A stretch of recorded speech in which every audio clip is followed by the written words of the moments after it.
simple as possible for those guys, and just tell them, you just want to try to win every time out and just try to win every quarter. Don't think about the game. Don't think about 3 games. Just think about winning each quarter. And I think that's how we approached it in Cleveland in 2016, just trying to win each quarter and putting yourself in position to win at the end of the game. And that's got to be our mindset and our focus tonight. Again, no Kawhi Leonard for L.A. He's missed 6 straight because of the sprained right knee after averaging more than 30 this postseason. Without him, the Clippers have gone 3-3, able to finish off the Jazz, unable to get even with the Suns following the Game 4 loss. Tampa Bay Lightning, Montreal Canadiens face off in the Stanley Cup tonight, featuring the defending champion and the league's most decorated franchise, which hasn't won in 28 years. Lightning played their first season in '93. Last time the Canadiens won the Cup. Bolts will try to deny a 25th championship banner hanging in the rafters in Montreal. Mike Trout transferred to the 60-day injured list today by the Angels, ruling out his return until after the All-Star break. He swung a bat today in the cage, first time since he strained his right calf on May 17th. And Wimbledon has returned after being canceled in 2020 because of the pandemic. Day 1 featured a win for the defending men's champ Novak Djokovic, who began his quest for a record-tying 20th Grand Slam title and 6th at Wimbledon. We're back on Tuesday, and we'll look ahead to Game 4 of the Eastern Conference Final as we'll find out how healthy Trae Young is and if Chris Middleton is really the one to carry the bus. Keyshawn, J. Will, and Zubin, Tuesday morning on ESPN Radio.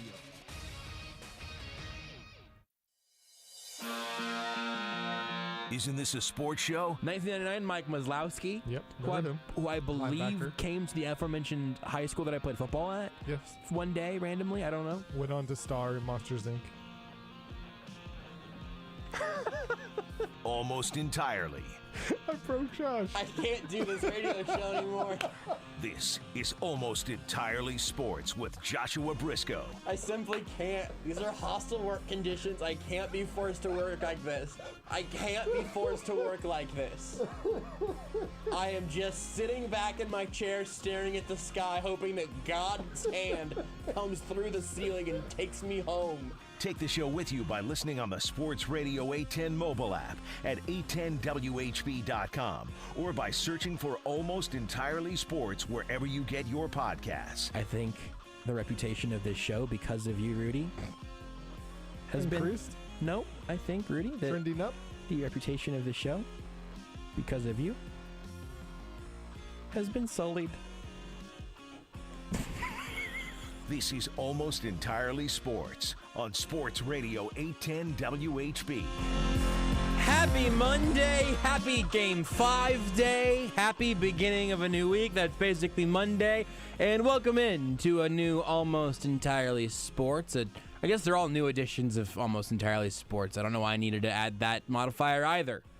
Tomorrow's actually a rerun. Tomorrow, rerun, not happening. Yeah. We're playing the it's season 3, episode 20. It's Right. a 2019 classic. Oh man, that show was great with Seth and some of the nonsense. Love that show. All good.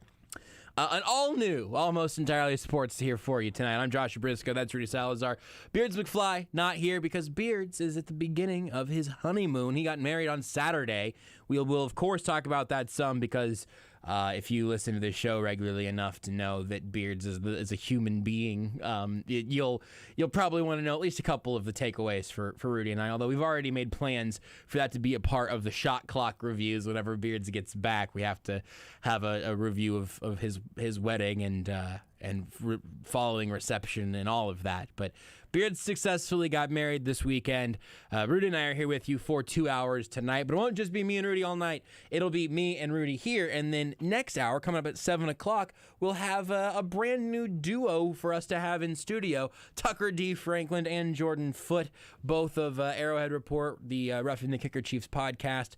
Two just swell dudes. All four of us will get together to talk about some Chiefs stuff and do some power rankings here at 7 o'clock tonight. So we'll have plenty to talk about. It won't all be Suns Clippers, even though that is what's coming up at 8 tonight. And the reason we have a 2-hour show here for you on Sports Radio 810 tonight.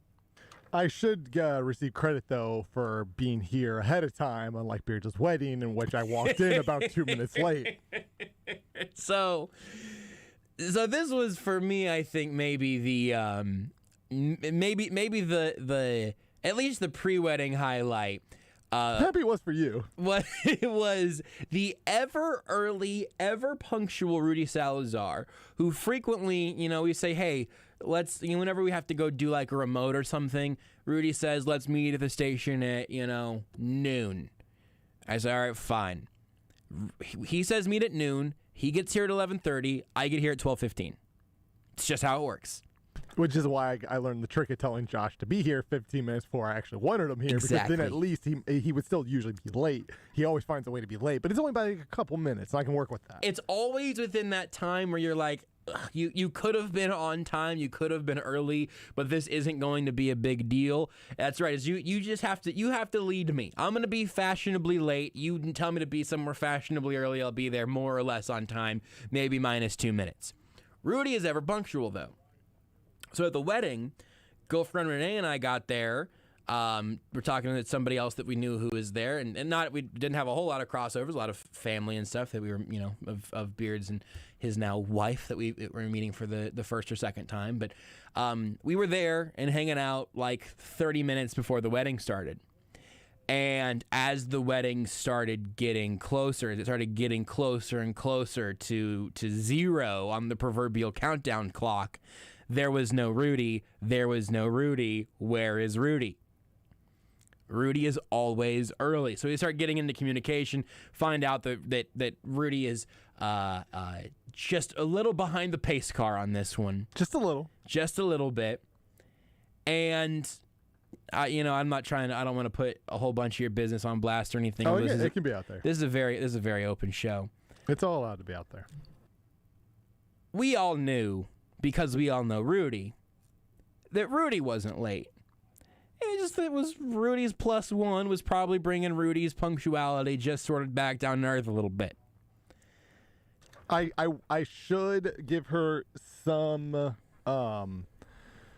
leeway. Escape from under the bus? In the sense that I did make the mistake of saying it's going to take us 30 minutes to get there. It took us 40 minutes. That's... So that if you would have said 40, we were about 7 minutes late. Sure. If we had left, then in theory 10 minutes earlier, we're 3 minutes early, and it's all right. So like I do deserve some of the blame because I in my head for whatever reason I'm thinking about, which technically I think get to Lawrence in 30 minutes, but it's a little bit of a ways into Lawrence. Right. If I said 40. Now, I still think we're probably in the same situation, if we're being honest. But the issue is there's a little fault on me. You said 30. You were thinking 30. It was actually 40. You would have planned to get there in 30 minutes ahead of time, and so your own mistake would have still gotten you there 20 minutes early. Yeah, that's probably. The Rudy experience. We all knew though, but we are at like 7 or 8 minutes past midnight here. And Beards is at the proverbial altar. Beards is standing up there, full suit, got a fresh little haircut, got that beard trimmed, looking fresh to death, standing there. I don't think anyone else from the wedding party had gone up yet, but the music had been played, and Beards walked up. And then Rudy and his date walk in. As Beards is standing there, but before, I think a grandma had gotten fully seated, so everything was still kind of a work in progress. Best man had not made his way quite. The only person up at there was Beards and the priest or pastor father or whatever. pastor. Yeah. I don't know what he went by, but yes. God dad. Beards is God uncle? Something like that. I don't know how that works. The Religion's official, a confusing thing to me. The official marrier. Who was the quarterback? The quarterback was up there and Beards was up there. That was pretty much it. And so Rudy comes in, they sign the guest book, and I could see her eyes. Bad signature too. I had to be sloppy. I even told Beards, hey man, I literally people have wrote stuff and I'm trying to get this done fast because then he said, now I literally just wrote, congrats Beards, Rudy, and girlfriend Grace. And it was bad handwriting because I'm going very quickly, and I was it's just kind of lumped in between two other people's signatures, so it's not, the spacing's horrible. Everything really about it is ruined bad. You ruined the sign-in all book. Bad. And but I let Beards know. I was like, hey man, it's bad, and he laughed because he obviously saw me also because he is facing obviously in the direction out to the crowd, so Beards knows I showed up very much that you late. were and also that you guys were the last two people to get in. The good news is whenever you guys came back, here was the real deal. So the entire back left row, which was where girlfriend Renee and I and the two other people there that we knew were all lined up. We had that back row on lockdown, thinking, all right, well, as long as Rudy gets here pretty soon, he can pop into the row in front of us somewhere. He and Grace can pop in there, and everything will be fine. Well, the clock just kept ticking. And at one point, family had sat down in front of us. And we were like, yikes, this is not going to be great, because now we are getting to the point where, like, it is wedding time, and the only open rows are in the very front. And now I don't know what you would have done in that situation, Rudy, but it would have been rough. So, like, I even kind of mentioned, like, part of my, and I wasn't mad, but I was definitely, like, anxious about the whole situation. Sure. Because part of it is I'm not necessarily a huge attention person, right? And what's going through my mind is, oh, we're the last people. Bad job for you to be in. Well, we're the last people, which means the only seats available are at the front, which means everybody's going to see us, and everybody's staring at us. And that's, and in that moment, I'm like, oh, man, now I'm the center of attention. Yeah. I don't want that. And you're the center of attention as it's all happening. This is bad. Yeah, what bad. I'm just constantly being told, weddings don't start right on time. I'm like, I don't know about that, because I think a lot of time event spaces are pretty strict. Like they've got a time. Like they've got a schedule. So you walk in, you sign the book. And I didn't. Part of this is I was told by girlfriend Renee after the fact, because so the people that were in that row in front of us had moved up to the front because they were family, and they gave you a couple of people had sat down there also, but there were two seats right in front of us that gave you a chance. Just gave you a fighting chance. What else? Nothing else you could ask for at that point. Gave you a fighting chance. At this point, I'm just looking for any glimmer of hope I can have, and just hope for the best. You walk in, I see your eyes floating around, but they don't get back to where we are yet. And so I reach my hand back behind the row. We're in the last row. And I am basically waving the runner home around third. I am I am karate chopping the air. I don't see anything. And so my next move is to snap as loud as I can, kind of down by the floor. Renee said several people turned around when I did that. And I was flailing and making noise, just trying to get you to slide into home. I was just trying to get the runner, trying to get attention. Just trying to get the runner down. I'm busy looking. I'm rounding first, or heading towards second. I'm looking in right field. I have no idea. Yes. You're at my back, Yes. and I'm just trying to figure out where the hell is this ball at.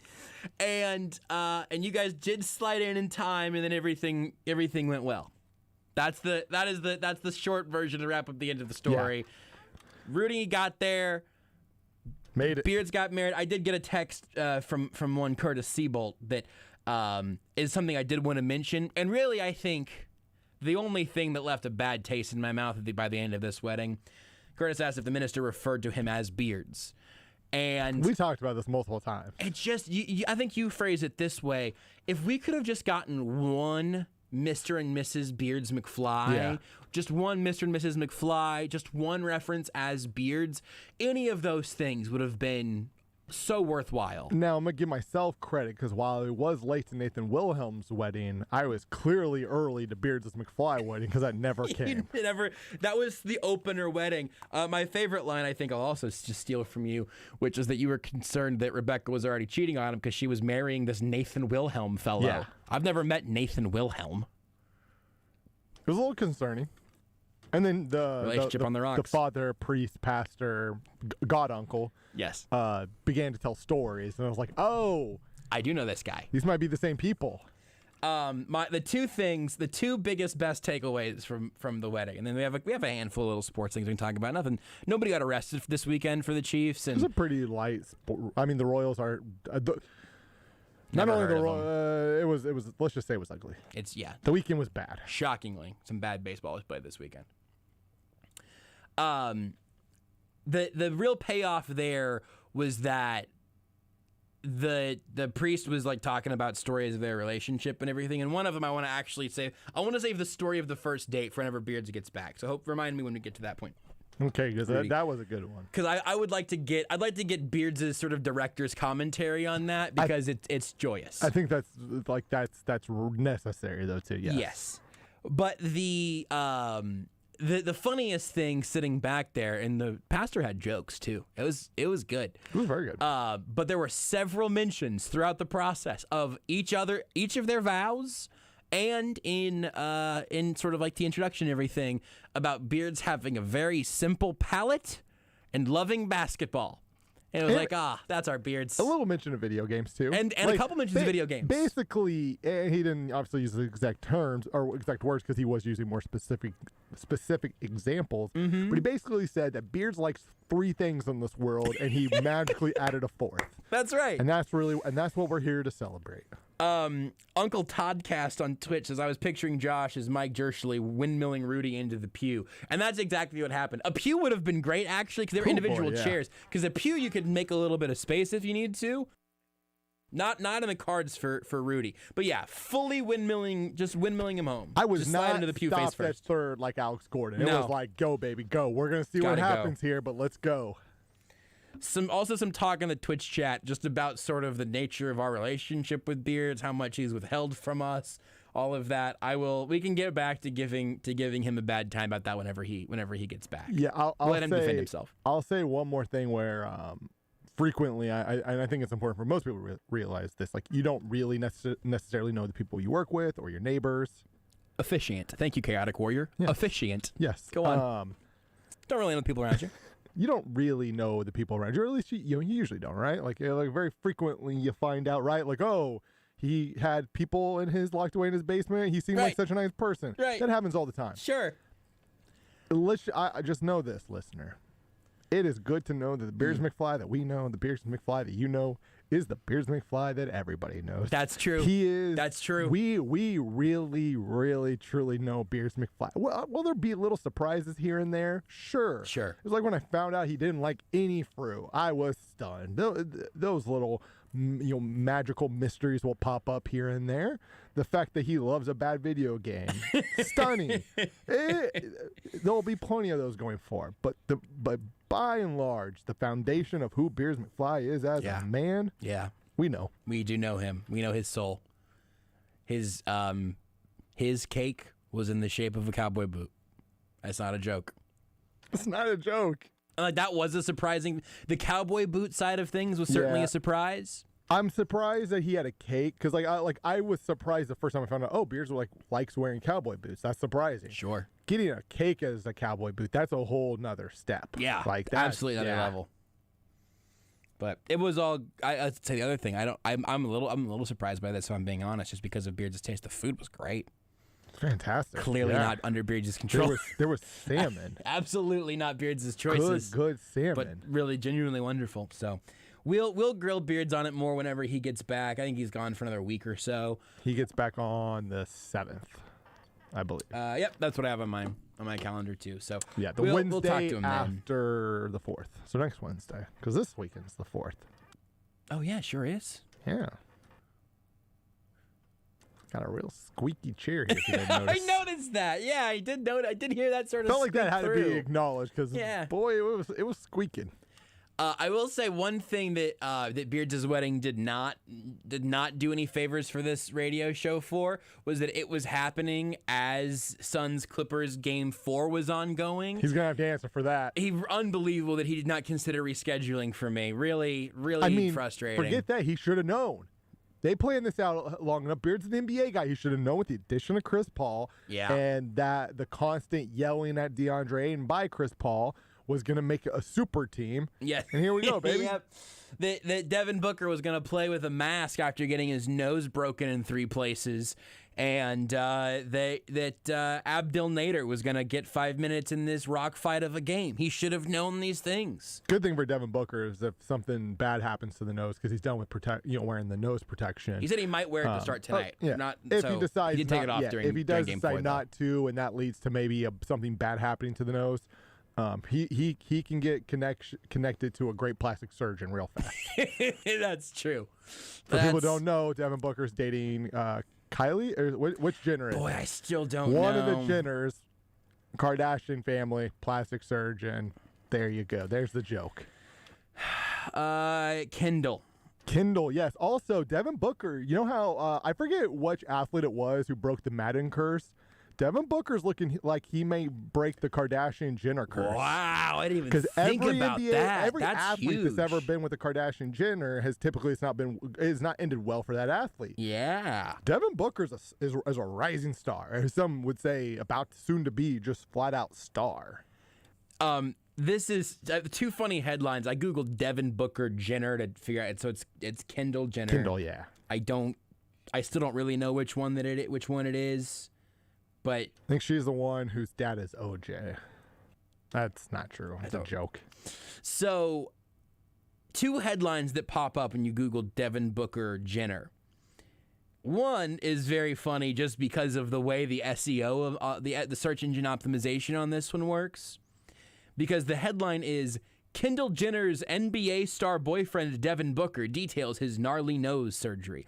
And that's from the Daily Mail. Now, Gnarly. The Daily Mail there, gnarly is great. The Daily Mail there just wrote a headline for Devin Booker talks about nose surgery. If that was on ESPN, this exact same story could have been written with the headline, Devin Booker details his gnarly nose surgery. But for the Daily Mail, the SEO, the search engine optimization you got to get Kendall Jenner's name in there because you're the Daily Mail. Yeah. But that's not how it works here. So that one's kind of funny, just because sometimes I enjoy seeing where the places where pop culture and sports collide. Sure. Seeing it from the pop culture first side is always kind of funny. The other headline, though, from Life and Style, a magazine, apparently. It is the headline is, Kendall Jenner supports boyfriend Devin Booker at basketball game. At basketball game! I mean, it is a basketball game. It's just a basketball game. It's game. a friendly basketball game, okay, man? Kendall Jenner supports boyfriend Devin Booker at basketball game amid gruesome nose injury. Now, just guys being guys, got a little rough at a friendly basketball game. It's fine.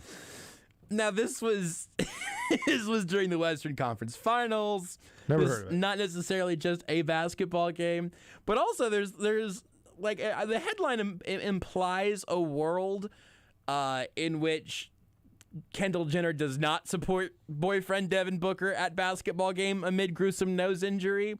Where like, and look, I mean, it's the Kardashian Jenner family. Maybe there is a world where, hey, you break your nose, get out of here, man. I'm not interested. Well, the thing too is like if you think about it, like this is one of the few situations, and the Jenners, Kardashians, like more people know them than probably actually know Devin Booker. But like, sure. If roles are for most relationships, right? It would be even like Aaron Rodgers is with Shailene Woodley. Yes, Mm-hmm. with an actor. I think there was another one that was sort of like that from their relationship. Yeah, but it would be Aaron Rodgers. Is at girlfriends or are they engaged? Right. They're married. I think they got secretly married. Oh, okay. I think They might be secretly married. Yeah. So is that wives?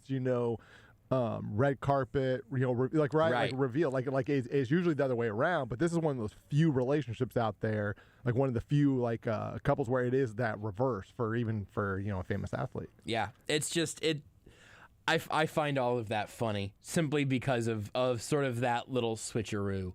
Because you just don't see it often. Yeah. Yeah. And if I remember, also we're so in the sports world, yes. like for most of the world, A-Rod and J-Lo breaking up was more about J-Lo, collecting another Infinity Stone like Thanos, more so than A-Rod having his heart broken again, But we're in the sports world, 100% of like major sports fans know who A-Rod is. Absolutely. And you're gonna find, like Howie Schwab might not know who J-Lo is. The inverse of that, though, is way more popular for everybody else. But we're in here in the sports world. Gosh darn sports world. People play with broken noses. Playing games with broken noses, supporting Devin Booker amid his gruesome nose injury. Real hero. It's just silly. And I like to think I also supported Devin Booker amid his gruesome injury. I just did it from couch instead of from a basketball game. Yeah. Do I want a pat on the back? A little bit. A little applause. It really is crazy that like all of these headlines that are popping up are all Jenner first, Booker second. And it just kind of, even though I searched Devin Booker Jenner, that's again a reminder of how the world works. Yeah, they're the first family of reality TV. There really is something to like the royal family, the American royal family sort of thing. Yeah. And I'm not sure it's any stupider or any. Yeah, I'll stand by that. Because I'd argue the Jenner Kardashians have way more power than the actual royal the family actual royal do. family, maybe. And like beyond that, because we've whenever Breland Moore, before her triumphant return to Philly, whenever we talk to her about the royal family sometimes. Yeah. We get to this point where the modern British royal family, they are famous for being famous, which is also the thing that the Kardashians and Jenners have levied against them is like, well, they're just famous for being famous. They don't even do anything. Neither does Prince Harry. I don't just a dude. He's just a dude who's famous for being in a famous family. It's all kind of the same thing. One of them has royal blood, and one of them has all the money in the world. I guess they both have all the money in the world. Anyway. Just glad that Kendall Jenner was able to support boyfriend Devin Booker at basketball game. How does the royal family make money? There's Do probably some do merchandising they just out there, basically right? have a black card? Like, Probably. is that basically just like They've got some crown they jewels, just like right? they're I don't just know. they just got a credit card, they're charging, they're making purchases, and then they just write an expense report and hand it into the parliament. Like, hey, Yeah. here you go. Here, we bought another castle. It's like, guys, it's 2021. We have drones. Like, you don't need another castle. This doesn't make. They're just there. It's a rundown piece of architecture. Why would you want another castle? I got a strong feeling the answer to where does the royal family money come from is an answer. You know what? I don't know if I want to know. That's probably I true. know.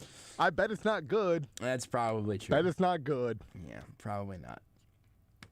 I'll remind you again that the reason we got a little 6 to 8 o'clock AES tonight is because at 8, Suns Clippers Game 5 is on right here on Sports Radio 810. We'll switch things up at 7 when we'll talk to Jordan Foote and Tucker D. Franklin, our friends from, I keep putting a D at the end of Franklin also. It's not Franklin. I don't know why I keep saying it that way. We'll talk to Tucker and Jordan here in about half an hour. We'll have them in studio for the full hour. Tucker is the president of Power Rankings. That is his expertise. So we'll power rank some things as we head into a 4th of July weekend and still obviously, a few days away. But we'll also look ahead a little bit to Suns Clippers tonight. Also the game that we didn't get to see very much of in real time because of Beards' wedding. Had some interesting things going on. Also some interesting developments in the Eastern Conference Finals right now. We're going to have all the conference final games and then the NBA Finals. We'll have all of the action you need to hear right here on Sports Radio 810 WHB. I think maybe there's a game, Rudy, that might end up over on ESPN Kansas City later this week, or is all the NBA definitely down here? I can't remember because we've got some. I believe all the NBA is down here. Okay. Because there's a couple nights where there's some ors in there. Because part of it just depends if there's game 6s, game listen, 7s. But it's I've sure been they'll all walking. be down on I've been HNWHB. walking around saying, "Hey guys, just so you know, just go ahead and just plan. This series is going to be wrapped up in 4 because it's Suns in 4." And then they did lose the game, and I had to apologize for my brashness. But I Yeah, do still now Suns in believe 4. It's a vibe. I think Suns in 4 is going to happen over the course of 5 games. Game 5 is tonight. Suns in a gentleman 4. That's right. I don't know if that's what that means, but I'll take it. So we'll have Suns Clippers here tonight. I want to talk a little bit about the game from Saturday, some of the weird stuff going on there, what to look for tonight, as well as an update in the Eastern Conference Finals. Trae Young status now a little bit up in the air. The Hawks status largely a little bit up in the air. We'll talk about some of that whenever we come back here on Almost Entirely Sports. Want more Almost Entirely?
Tyronn Lue is not giving a full starting lineup just yet, apparently, but as we were in commercial break right now, he did say that Zubats will be out tonight for the Clippers, which is pretty big news and also makes me think that we're going to get another little dose of dominating this evening because Zubats hadn't stopped DeAndre Ayton at any point, but had given him some genuine competition.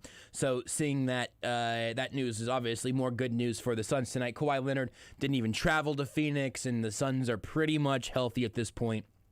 So that is very good news for the Suns after they won Game 4 in L.A. to go up 3-1. That was happening while we were at Beards' wedding on Saturday. That one was a rock fight. I think I heard somebody say, I think it was on Lebitard, mention that was the first time this NBA season that a team won a game scoring exactly 84 points. Or maybe even just that might have been the lowest winning total, actually. I'm not sure. But an 84-80 victory in a fourth quarter where nobody could hit a shot. But they also, both sides were playing good defense. And tonight, the Clippers will have to continue to do it without Kawhi, but also have to do it without Zubats, who played 40 minutes in Game 4 and will not be out there at all tonight. So that'll obviously be more bad news for the Clippers. And hopefully for my tastes, hopefully means that the Suns wrap this thing up in 5 and then get maybe a little extra time to take into the finals, which is kind of a bonkers place to be, but it's where we're at. The Suns are going to get a little extra rest before playing in the NBA Finals. Maybe not by a ton, though. We actually could see the finals starting sooner rather than later, as the Bucks last night went up on the Hawks 2-1, and Trae Young went out in this game and is currently questionable for Game 4. Obviously, not only are the Hawks going to have a very, very hard time winning any more of these games without any Trae Young. It's going to be very hard for them to win without an excellent Trae Young. Now, they did get through. I think there was the closeout game last round where the Hawks really did not get the best work from Trae Young. They still won that game, so not necessarily dead in the water, but not even having the threat of him if he's not out there for Game 4 or if he's not his entire self for Game 4 would be huge, obviously. Malika Andrews tweeted that he had an MRI, Trae Young had an MRI on his ankle, and it was diagnosed with a bone bruise in his right foot. With it being a bone bruise and questionable, I imagine they're going to do everything they can to get him out there, because going down 3-1, as the memes will remind you, blowing a 3-1 lead is a rare occasion and something we don't really let you forget if that does in fact happen. So more news there is right now, it looks like a Suns-Bucks final. Yeah, and especially for just Atlanta fans, like you hope Trae, because like if you go out, you hope you go out full force. Yes, I've heard some people say, well, hey, if you get knocked out, the future's still bright, because they are a young team. But I also don't necessarily look at the Hawks as necessarily as a rising team, because because Trae Young looks like a genuine star. Yep. I don't know if anybody else on that team really. John Collins is a really good player, but I don't think Kevin Huerter. I remember that because somebody tweeted they don't call him Kevin Helper. That is how I remember how to pronounce his name accurately. Him and Onyekwu don't seem like necessarily these rising stars that are going to become these great NBA players. I kind of get a feeling like they'll continue to make the playoffs with Trae Young because it's the East, and they'll probably win a series here and there. This might be their best shot. Absolutely feel like their best shot. Not just absolutely. I won obviously at winning because just with all the injuries, right? But even just also making the NBA Finals, because teams are going to be healthy next year. You know what I mean? You're not going to have as condensed of a schedule next year as you had this year, and maybe there's a little bit of injuries from people being overworked because of the Olympics, but even that, you're talking about 12 players as compared to a whole league. Yeah. This really feels like this is the year where if you're going to do it, you got to do it. Whereas the reverse with the Suns are, obviously, Chris Paul eventually is going to retire, but it kind of seems like Chris Paul is going to finish his career in Phoenix. And also, if you're Chris Paul, why would you leave, right? Yeah. Until you're done.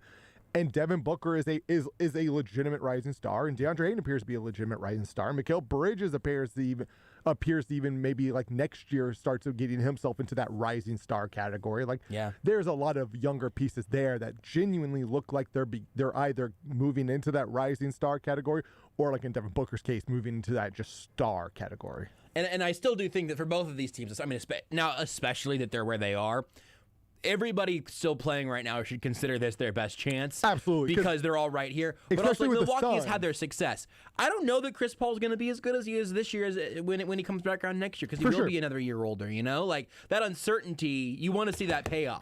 This is maybe for... it's an interesting question where I wonder if, like, and this is a super sportsy question. Hell who's yeah, this most important for? Is this more important for Phoenix or for the Bucks? Because for the Bucks, this is kind of like the third year of, like, hey, we have Giannis. Hey, we think we can win. And at some point, you really kind of need to, like, go through and win. But also, if you're the Suns, everybody, the Western Conference is brutal. Yep. And to expect this many injuries next year, and for you to be the healthy team that gets through it. And here's the thing: any Suns fan, and you might be the only one listening, should not feel like should not feel less about the title if everybody got hurt and you were the one team who remained healthy. That's part of sports. It's just every getting lucky. title ever has an asterisk because somebody got hurt on some other team. Yeah, a huge amount of this is just being lucky and not getting major injuries. Yep. Part of the reason why the Royals won in 2015 was because they really only sustained one injury that whole year, and that was when Alex Gordon got hurt, and they replaced him with Ben Zobrist. And then Alex Gordon came back and was fine. Like that's part of winning, is just being lucky. Yep. And you look at the West next year. The Chiefs were probably the best team in football last year if they were healthy, and they weren't. And the Tampa doesn't get an asterisk on their Lombardi. It comes through just as clean as it would have if the Chiefs had a fully healthy offensive line. And the West will look different next year. Fine. Part of this is also with Damian Lillard. Like it seems like he's likely going to be gone, and obviously LA is going to be a spot that's mentioned a ton. Whether or not he ends up with the Lakers or not, I'm throwing a little sleeper pick out there. You know who Damian Lillard loves? There's a player Dame loves. Is it Chris Paul? There's a player who throughout the whole course of the year he boasted as the MVP of the league. Oh, is it Jokic? Did he talk about Jokic? Oh, Dame's a Jokic guy. And hey, Dame, you play the Nuggets a lot. You've seen it, Dame. You get yourself a big man who can dish it out back to you. Man, we're a player away, Dame. We're a player away, Dame. You can send. What do you send? You send Jamal Murray there? No, you don't send Jamal Murray. What are you talking about? I trade Michael Porter Jr. in a heartbeat for him, though. It's Jamal, Dame, and Jokic, baby. That's a pretty good trio. I'd be happy for you and sort of annoyed for the rest of the West. The Nuggets, in all seriousness, this offseason, I don't think they're going to acquire anybody big, because part of this is I think Dame will want to go somewhere maybe a little bit bigger than Denver. And I don't think Ben Simmons wants anything to do with Denver. Ooh. But the Nuggets should be on the phone with both of those teams. Everybody. Yeah, anybody absolutely. and guys who haven't been traded or aren't even on the trade block yet, who will be. Get on the phone with everybody, see what it would take. The Nuggets are, in the next couple of years, are their best shots at going for one. I don't know if you saw this, and so I'm just going to assume that everybody listening right now did not necessarily see this. Did you see how Trae Young got hurt yesterday? I did, and that is so. Let me try to explain it here, because I don't know that there's a thing to do about it, but boy, it's unfortunate. It just sucks. So he's over on, by out of bounds over by his own bench, and that is a crowded space. The fan seating is very close. The scorer's table ends up being right there towards midcourt. You check in right there. A lot of the other players on your own bench are standing, on the stripe down the sideline, right? Trae Young throws a pass, it gets intercepted. He goes to take a step backwards to reset and start going to play defense, and he steps on the foot of a ref standing right there. Now, I don't know that that's any more the ref's fault than it is Trae Young's, because the ref needs to make sure he's not in a place where you are going to get stepped on, without a player being able to see you. But also, if you're Trae Young, you probably have to figure out, have a loose idea of what's directly around you. But it seems unnecessary. It seems unnecessary that the ref has to be directly behind the superstar trying to do a thing. But we have so many varying refereeing issues that, I'm not gonna hold my breath for any of it to get fixed. It's just a kind of an interesting extra little wrinkle to it. The NBA court too is just everything is so condensed. It's because so cramped. part of that is because of where you allow fans to sit, like being right on the court side. Like it's like it is packed down there. Before the no, it wasn't for that. At one point in Suns Clippers, I was gonna say it was in that the Valley Oop, and it wasn't actually that I was thinking of. But there was one point where there was an inbound from the side, and the ref had to like make the fans all sort of spread apart so there was enough space to cleanly inbound it. And man, I mean that row. If here's the counterpoint from the owners and stuff would be, well, if we just remove courtside seats, that row of seating just goes away. Do you know how much money we're going to lose by just eliminating that? I think the counterpoint would probably be to remove that row and then to make row 2 as expensive as row 1, and then row 3 as expensive as row 2 used to be, and that upper deck seat as expensive as the row in front of them. That is definitely what they do. You're still obviously losing money because it's less seats. But you're losing the money at the back of the upper deck as opposed to the court side. Yeah. Because just like an extra 4 feet of space would make a lot of sense. Like, I don't know how many people have gotten to watch an NFL game from a close seat. I ended up being able to be on the field for a game on the sidelines for a chunk of it. And like the speed and violence and like, oh God, if anybody goes out of bounds over here, I'm going to perish in these shoes.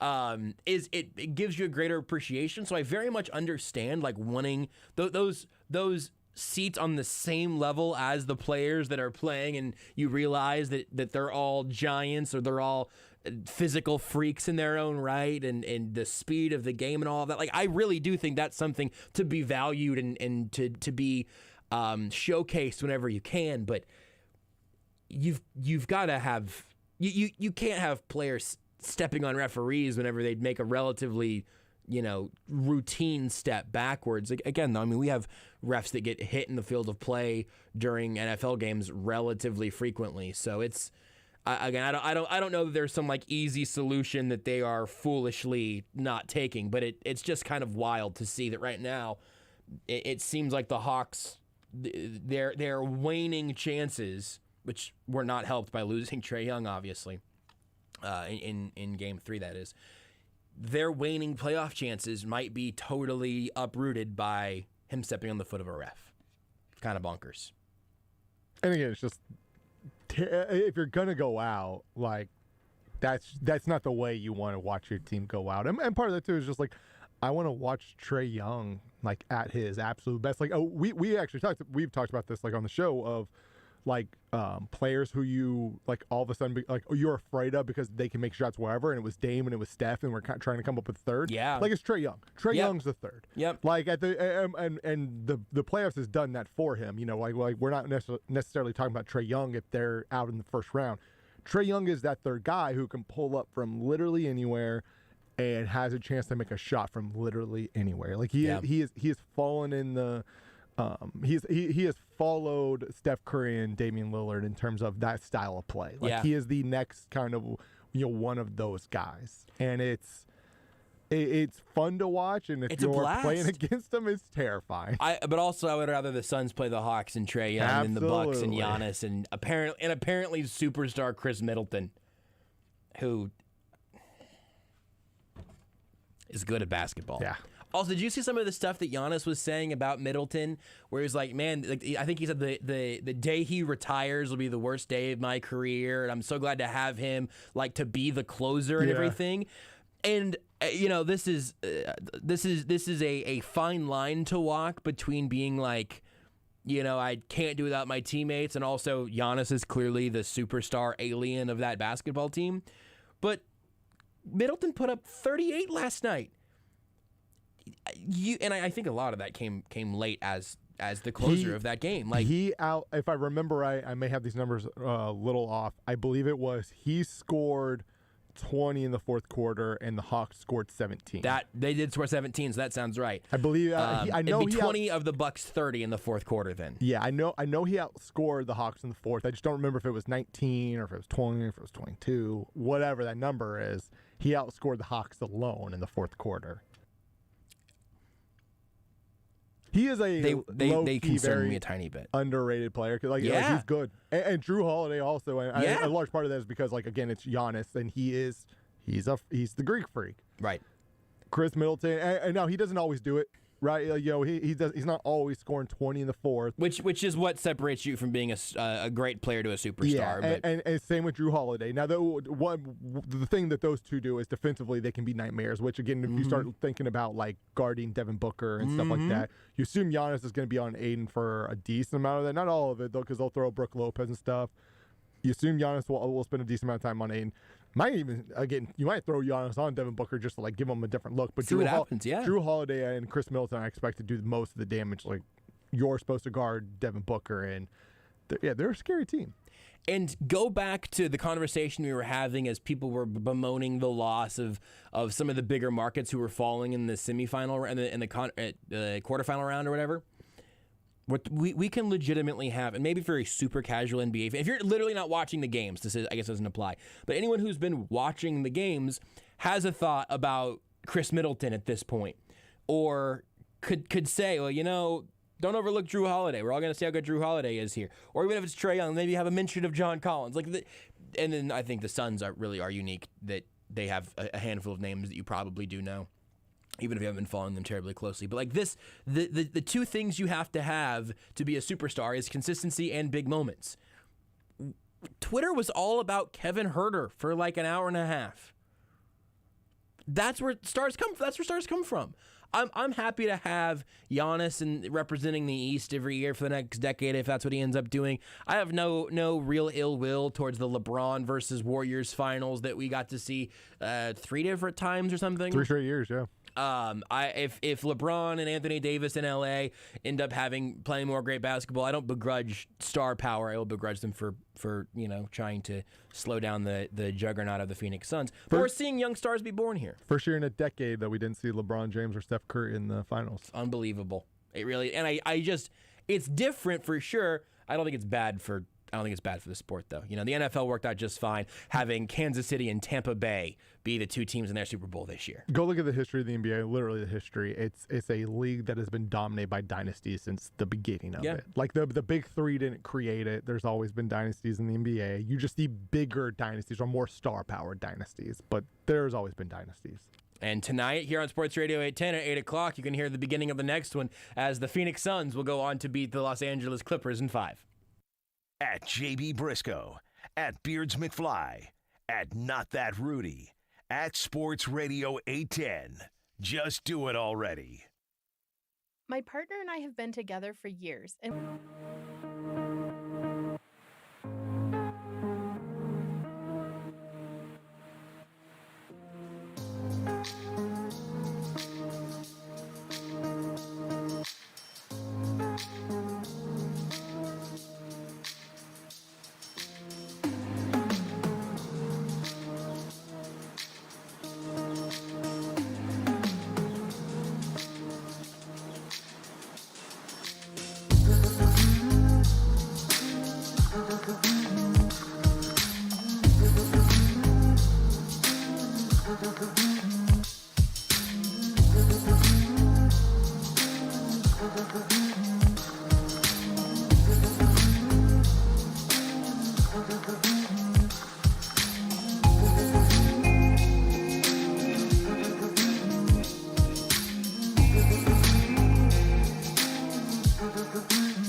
Listening to Almost Entirely Sports. Jason came in and got this computer connected to the internet for us because I wanted to be able to get Facebook comments on this other monitor in here. It currently says, system shut down. The system is shutting down. Please save all work in progress and log off. And it's just counting down that there is an impending shutdown. Also, Chrome will not update in here because it's no longer supporting, I bleep you not, Windows XP. Which is what this computer is actually running. With Joshua Brisco. So that's distressing. On Sports Radio 810 WHB. A few more minutes before we're joined by Jordan Foote and Tucker D. Franklin to talk about some Chiefs stuff and to do some power rankings ahead of Game 5 of Suns Clippers here tonight on Sports Radio 810. Just have a minute to wrap it up. So here's what I'll tell you to look forward to there if we don't get to it anymore. You had to, but the liner was like a minute long. My bad. That's all right. That's fine, man. I got plenty of room to stretch my wings. I was just in here during the break figuring out what the Border Patrol's going to look like tomorrow because I'm going to have my first Border Patrol cameo co-hosting deal filling in for Steven tomorrow. So that's on my mind. Honestly, the sooner this segment here ends, the sooner I can get back to texting my real radio friends, Nate and Jake. Thanks, man. You're welcome. I'm excited for tonight. I think we might get the DeAndre Ayton game without Zubats, and then I get to live several days of just preparing for the Phoenix Suns to be in the NBA Finals for the first time in my lifetime. I have a hat. I'm trying to find it. I have not been able to find it for the last basically since we moved. But I have a hat that not this one that says 1993 NBA Finals. Got a little Suns logo there. Looking to get another one that says 2021. You're listening to Almost Entirely Sports with Joshua Brisco on Sports Radio 810 WHB.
is Almost Entirely Sports with Joshua Brisco. Number 4. Number 4? Pigeons. I mean, like, yeah, in the 1800s, the pigeons were a top 5 bird, for sure. So you got messages around. What? Why? I just think they're funny. All right, number 3. The crows in the Game of Thrones, you know? The carrier crows. Okay, sure. Yeah. Number 2.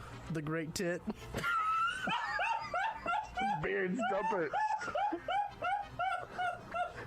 On Sports Radio 810 WHB. We'll get to some power rankings in a little bit here in our second and last hour of today's Almost Entirely Sports. We got Suns Clips Game 5 starting here in just about an hour right here on your home for the NBA Finals, the NBA Conference Finals, Sports Radio 810 WHB. But Beards is gone. We've covered this. He's on his honeymoon and all of that. It's incredibly selfish to be gone during the NBA playoffs this way. But with Rudy behind the glass, the studio is still plenty full. Well, I was going to say plenty full, and then I almost said plenty fool. And both of them are right. Because not only is Tucker D. Franklin here, president of Power Rankings on Twitter at Tucker D. Franklin, deputy editor of Arrowhead Report, Roughing the Kicker Chiefs podcast, all that goodness. But also Jordan Foote at Footnoted on Twitter, also part of Arrowhead Report. You can follow him on Twitter at Footnoted. You can listen to him occasionally on Roughing the Kicker Chiefs podcast. Follow him on Twitter, all of that. Jordan Foote in studio for the first time. Hello, Jordan. Josh, I have a confession to make that the Tucker liner kind of reminded me of. You don't know this about me, and it's going to be really weird to hear. You ready? I have a fear of pigeons. Ooh. Like, not much in life, but pigeons, especially little baby ones, absolutely terrify the heck out of me. And they're ugly, and I don't know. That's like one of my top 1 fears in my entire life. Like, if you pull up a picture, I might have to like get up and run. Please don't. I had a friend who was afraid of butterflies once. And now I By feel better. once, a prolonged stretch of time. I don't know if it still is. Why pigeons? Why Tucker's number 4 bird? I tried to feed a pigeon when I was little, and I got bit. And you would think the pigeon would like not. Is it? Ew! Stop it! It's A baby pigeon is definitely grosser than I thought it was going to be because it has like no feathers. That's most baby birds, though. Like, Yeah, baby birds are true. not. Baby birds are just kinda like- weird. well, then baby birds are ugly. But full-size pigeons aren't hilarious to you? They're hilariously scary. They look like gray footballs. No, I just want to kick one. I want to kick one too. Not for the same reason you do. Stop it! It just seems like I feel like I could throw a pigeon like 25 yards easy, without even flying. How far do we think Patrick Mahomes could throw a pigeon? We've been over this. Not as far as I could throw a pigeon. Yo, you Actually, think yeah, sheer probably. force of will? You think? Yes. Pure fear Adrenaline. and just determination and adrenaline. Mahomes would probably still beat me by about 50 yards, but that's okay. They just seem relatively aerodynamic. You got carry. You would have just been absolutely. You never would have written anyone a letter in the olden days because there would have been no way. You would not have attached a little scroll to a pigeon's ankle. There's no chance. I would have had to walk it. So sorry, you said you were feeding a pigeon. Okay, hold on. Tell me about this. How do you feel about these white, pink, and blue pigeons? I've never seen them, and Me they're neither. actually not as bad as I thought they were going to be. But gray That's pigeons. actually a gender reveal party gone wrong. But a normal pigeon, though, it's kind of a luminescence there, an iridescence, and the. Something What about this big flock of pigeons here? A whole bunch of Josh, them. are you having fun? Because I really don't like this. What if you were in a This nice? is not how you should welcome a guest. What if you were in a Jordan nice? never moved to New York City. What if you're in a nice park? What if Never. you're in Central Park and then somebody ran through and a whole bunch of pigeons just flew up? Would you just die right then? Do you think? I'd be very scared. Like, I don't really show a lot of reaction or emotion to anything, but that would definitely be like my tipping point. Birds Wow. are kind of gross, though. Just all kinds of birds are gross. I mean, yeah, because they're just constantly pooping liquid, right? Like that. I mean, there's definitely. It's a better reaction than I thought I was going to get. Like, I thought I was going to get kicked out of the studio, not be able to talk to anyone again. I've had. They're just not cool. Now, don't describe this one, but I want you all three to tell me how this picture of these pigeons make you feel. Now, please don't describe it. It's better if no one knows. Attacked. Twitter. I just. It's just Twitter. It's a Twitter pigeon. It's just Twitter. That's funny, Jordan. I thought you would like these pigeons better. So, What is everybody's most weird irrational fear? Jordan's is pigeons. I'm gonna say mine is water that I can't see through. Like even if it was in like a pool, if it was too deep, I would probably start getting a little bit anxious. Rudy, you have one? You don't like. I mean, I don't like snakes and spiders. Snakes and spiders. Yeah. I mean, I guess bugs and just most bugs, I'm not really a fan of. So maybe that's the irrational fear because there's plenty of just fine bugs in the world. But I'm like, I'm good. If you have more than like 6 legs, yeah. I'm just not in. I'm good. And right now, the good thing is Jordan, Tucker, and I total have 6 legs in here, and like we're fine. Yeah.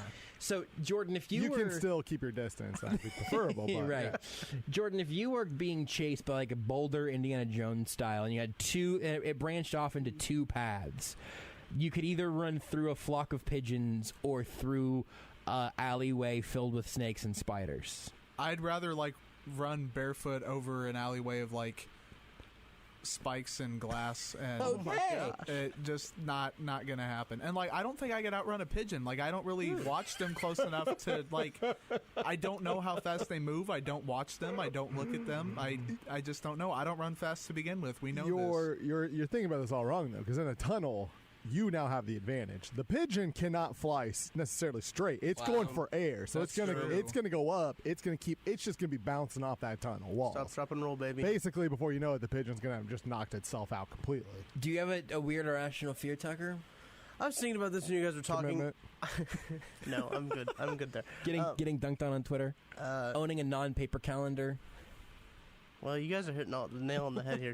Using his Notes smartphone feature. Yeah, using my Notes app. No, technology. I was thinking about this, and I don't like driving over like the overpasses, that go up too high on like highway interchanges. But like that's just like a fear of heights that like I think a lot of people have. Yeah. Another irrational fear of mine is like following like a semi truck holding like that's pulling cars that has like all the cars going to like car dealerships and one falling off and crashing into me. Did you watch a bunch of Final Destination movies when you were younger, or is that just an innate thing? I must have. Okay. I think it's something. I don't think that's like a thing that's passed down from generation to generation. I think it's learned. It really could be. Yeah, have you had this talk with your family? I haven't. Maybe I should. Yeah. I wouldn't say I have like necessarily the fear of that, but every time I'm behind any large vehicle semi that is carrying anything, I just think to myself, like literally just the 2 words, final destination going in my head, and it's like, here we go. Let's see if we can tempt fate today. Well, and you can't see either. That's my thing. Like I have to be, even if it's like a truck, like if I can't see what's in front of me and I can't see signs and stuff, I get really irritated, and then it just goes downhill from there, and road rage kind of seeps in and all that good stuff. And then a pigeon flies overhead and you're in a ditch. Then a pigeon collides with my car, and I'm done. I saw this video on Reddit of it's like a girl driving in her car. Luckily, she had like a dash cam on, but a board like flew off of this truck. Yes. And it went through her windshield. And every time I like drive like behind a truck with like a ladder on top or anything on top, I always think, man, what if this just like falls off and comes through my windshield? Yep. Like, that'd be a bad deal. Those sort of like large scale like catastrophe fears. It's also like there's like the building in Florida and everything now. Yeah. It's like now I think for a good while I'm going to be thinking about like I wonder what the structural integrity of this building is like. And so now it's behind every single car with logs now. Every truck with a ladder, every building that wasn't built within the last 6 months. You're just sort of always. Currently, one of our TVs in here has Godzilla on it. That's not helping. Nope. Well, Godzilla's a friend. So I am realizing right now they are sort of putting out the idea that he is actually saving them. Godzilla saves the world. Wait, really? Spoiler alert from the 2014 Godzilla. I haven't seen that one most yet. Godzilla. Yeah. Here's the thing. Here's the thing with most Godzilla movies. Godzilla in like 90% of the movies is the hero. I know this because growing up, I had probably 20 Godzilla movies on VHS from Japan. That was my thing. The Godzilla movies were my thing. Godzilla's generally the good guy. Every now and then, you got to bring in a giant ape to save the day. But most of the time, Godzilla's the good guy. It's like a collateral damage type of thing, though. There's Right. a lot of collateral. Well, With a monster that size, one can only imagine how large he is. Hulk messed up New York City. When you're on the buddy side, we overlook some of this stuff. That's right. Fair It's enough. all. Did marketing. the Avengers kill millions in their attempt to save the world? Sure. Probably. Did Godzilla almost destroy half of the United States? Absolutely. But it's all right.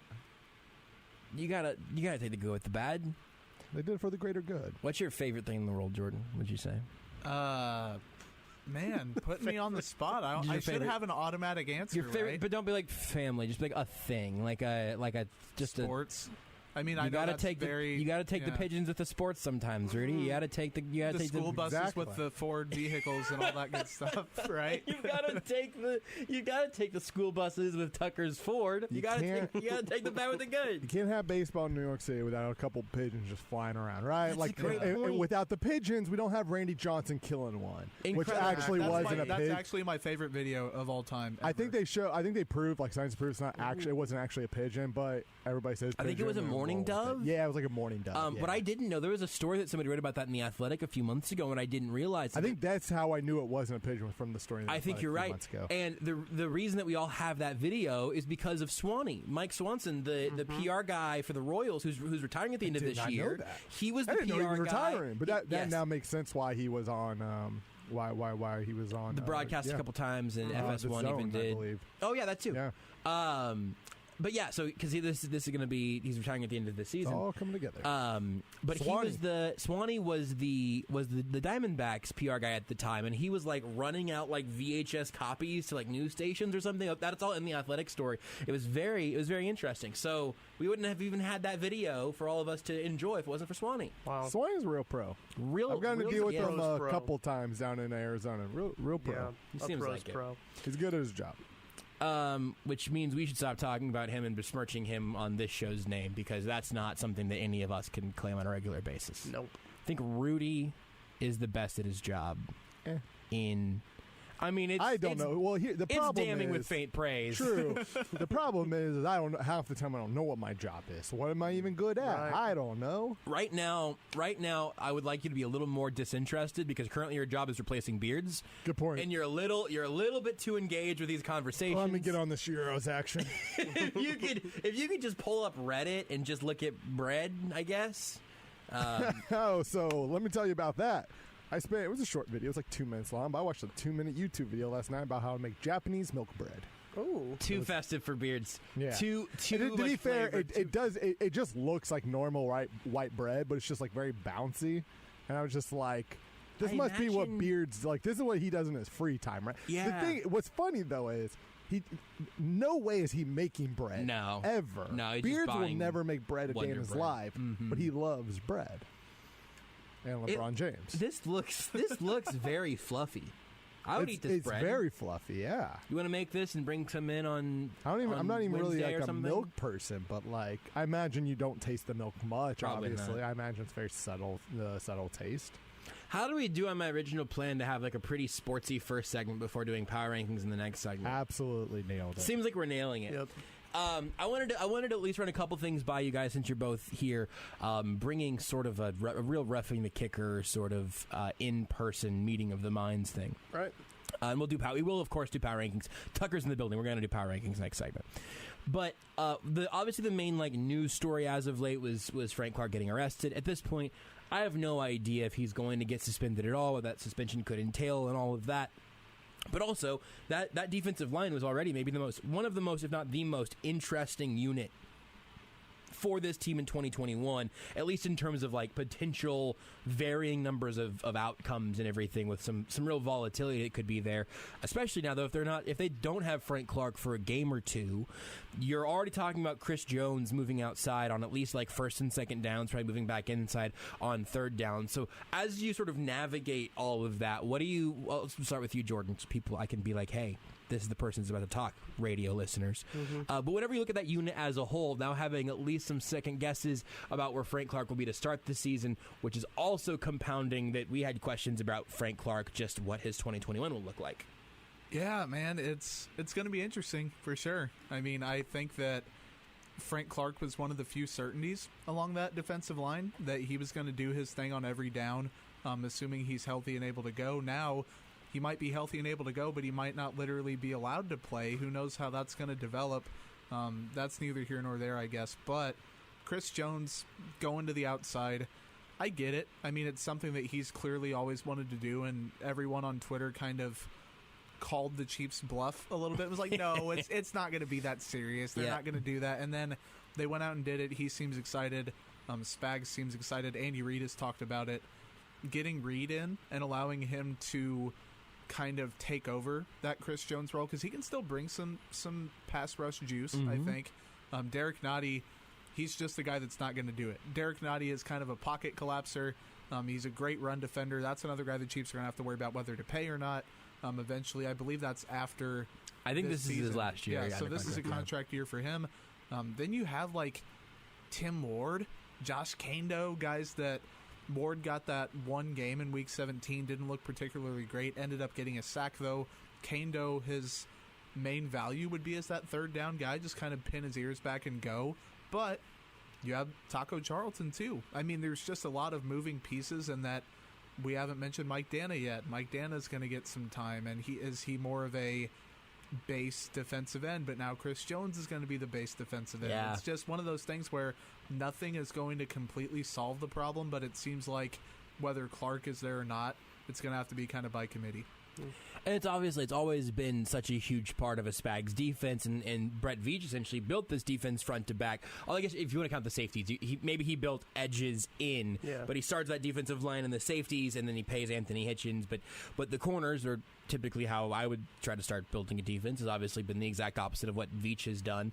But it seems pretty clear at this point that the defense is at its best whenever they can rely on the pass rush, and they can get there with 4.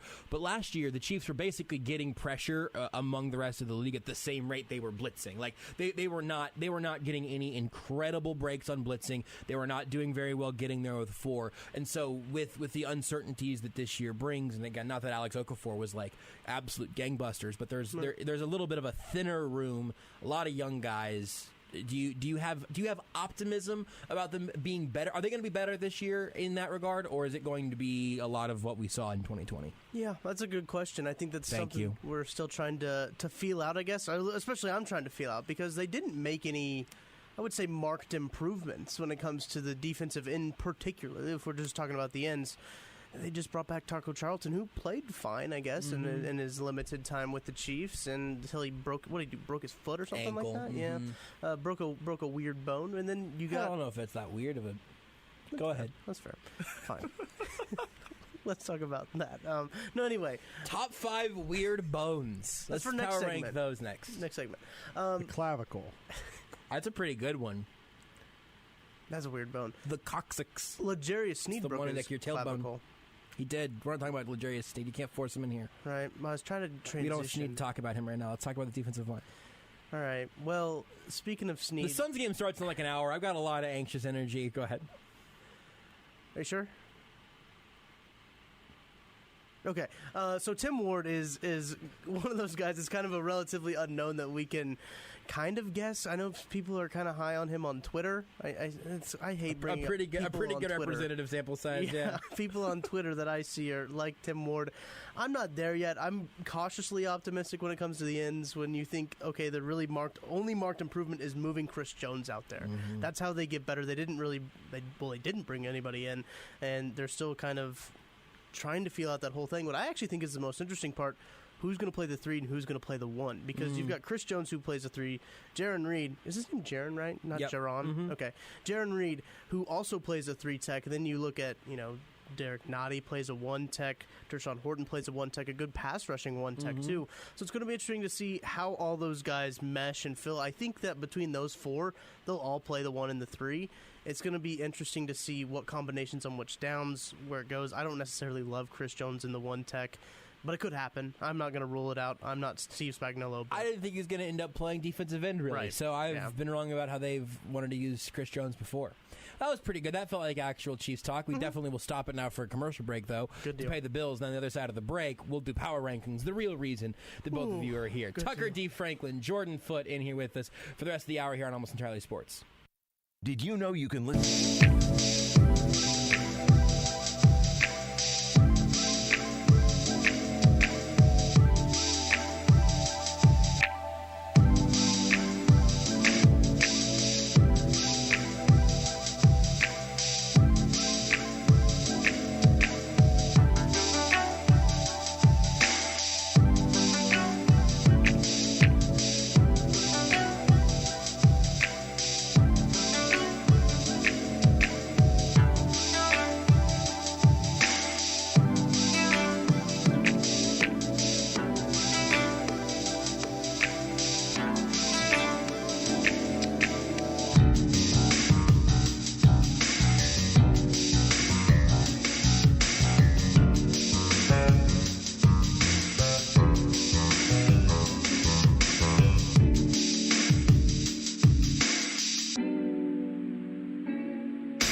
Almost Entirely Sports with Joshua Brisco. You can hear Tucker talk about Chiefs stuff on the Roughing the Kicker Chiefs podcast. New episodes every single day. You can also read his work on Arrowhead Report. Follow him on Twitter at Tucker D. Franklin. The D, of course, stands for Dick. His middle name, Richard. His middle name is Richard. Is that not true? What's your middle name again? Douglas. Nah. But you have a strong name. Tucker Douglas Franklin is a strong name. Tucker, you could have just gone along with it. You didn't have to be a Douglas about it. On Sports Radio 810 WHB. Tucker D. Franklin and Jordan Foote both still in studio with us here to round out the hour here today on Almost Entirely Sports. Suns Clippers is next. Suns in 5. Very exciting.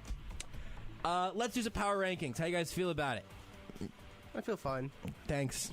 That's a real king of power rankings answer. He's like, I've done this a billion times. True. I'm amped. I know Tucker's just like, whatever. I think what's happening here is that Tucker is the president of power rankings, but Rudy has started an insurrection against the president of power rankings, because I think all three of these were Rudy's suggestions. Well, Rudy gets credit for whatever he wants to get credit for. Only if you ask me, though. If you ask somebody else, I guess it's just nothing for Rudy. These might be the only 3 I've ever pitched, and they'll probably be the only 3 I ever pitched. It was just a good day for me. It's just Rudy is just he is rejuvenated, and I was gonna try to say rejuvenated, maybe. I don't know. It's not great. Hit the music. So what we do for the power rankings, we go around the room. We're ranking a top 5. Jordan, do you know who's the top 5? Yeah. I'm just resident to tell you to do 5. I thought it was like top 20, but that's fine. I'll narrow my list down to 5, I suppose. You can parse it Top down. 32.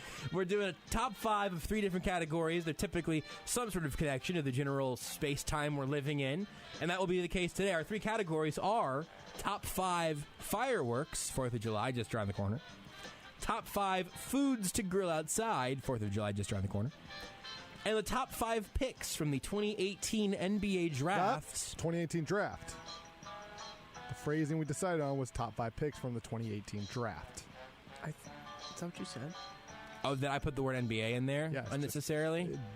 We have to have these topics exactly worded the exact right way as we agreed upon ahead of time. 2018 draft. This is what we get for putting Rudy in charge, Josh. No, he's right, though. Because, listen, this is the rules of power ranking. He's right. Because sometimes you think you've got the category figured out, and then Beards all of a sudden is just like bread, chicken, bread. And we're like, we said top 5 vegetables. That's what makes it so fun. Like, one time we did top 5 feelings, and it was like, I think I did like actual stuff the way it feels, and like, I think maybe you did like just like sadness, like moods, right? Like, that's the My fun top 5 was just sadness, sadness, pain, Cameron pain. Those are my top 5 feelings. Let's start then. I want to say fireworks for last. I think. I feel like that is our grand finale. It seems right, doesn't it? Yeah, it does. Yeah. Fireworks are out with a bang. Yeah. Go out with a bang. Yeah. Let's do foods to grill outside. Specific phrasing: foods to grill outside. Rudy, what is your number 5 food to grill outside? Number 5 for me, I didn't get super specific like recipes because there's a wide range of things I like here. But number 5 is chicken. I think chicken is it's a good solid food to grill. I enjoy it. There are many ways to grill it, many recipes to go with. I like chicken. Tucker, what's your number 5 food to grill outside? I've got a nice vegetable medley. You got them in one of those like sort of open square kind of like little tubs that you put them in? Are you putting full veggies all right on the grill? No, like one of my favorite things is like asparagus on the grill. You know, you lay it across like the grate. Get those grill marks. Any kind of vegetable. I like carrots. You can do the same thing with. Ooh, a grilled carrot. Interesting. Pineapple. Oh, I corn love as well. Pineapple. That's a fruit. That's a fruit. Well, I did say vegetable. You said a vegetable medley. Corn is great also. Corn makes me think I got to redo my ranking. Corn's a strong one. All right, number 5 for me is corn. Because that's the right answer. Love a grilled corn. You can corn. get some char on there. All right, hot dogs move to an honorable mention on mine. That was my number 5. Corn's my honorable mention because I just thought of it. It probably would have been 5, but corn is a great one. Yeah. Love a grilled corn. Hard to replicate that flavor any other way. Jordan, number 5 food to grill outside. It sure isn't a vegetable medley. You pervert, Tucker. What is wrong with you? You pervert. Vegetables Corn is like the only vegetable that I'd be remotely okay with not that I wouldn't eat it, but you only get 5 slots here, and you can't put the healthy stuff there. Medley also makes you think it's been chopped ahead of time. I think you needed to pick a specific. I think it was just it doesn't fit with the ambiance of grilling. Sure. You know, like vegetable medley's like a nice, like fancy dinner thing. Maybe I just don't eat vegetable medley. Well, enough. that's also if you've got if any vegetarian friends want to show up to Jordan's cookout, you can go foot yourself. Yes, pretty much. But I have chicken as my number 5, so great minds think alike, I guess. It's solid. It's simple. Yeah, it's solid. Can't go wrong with it. You can do a lot of different stuff with it. It's just good stuff. Not a vegetable medley, though. Rudy, number 4. Number 4, I have potatoes. No, for me, it's mostly the kind of like chopped up, more country potatoes, like kind of the smaller. How are you grilling that? Oh, well, so you put like you put them on a plastic, Probably not piece plastic. of tinfoil. Sure. Put the tinfoil on the grill. You get some of that smoky you can flavor do a on full there. potato if you want. I like to chop them up in little squares as I grill them. Yeah. Yeah, that's all right. That works for me. Tucker, number 4. Hot dogs.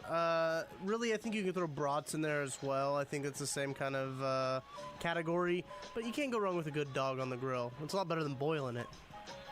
I think I would say it differently than you can't That's go what I wrong was with a good thinking, dog too. on the grill. And you could boil it differently if you want. Yeah, I think I'm going to stick with that. Okay.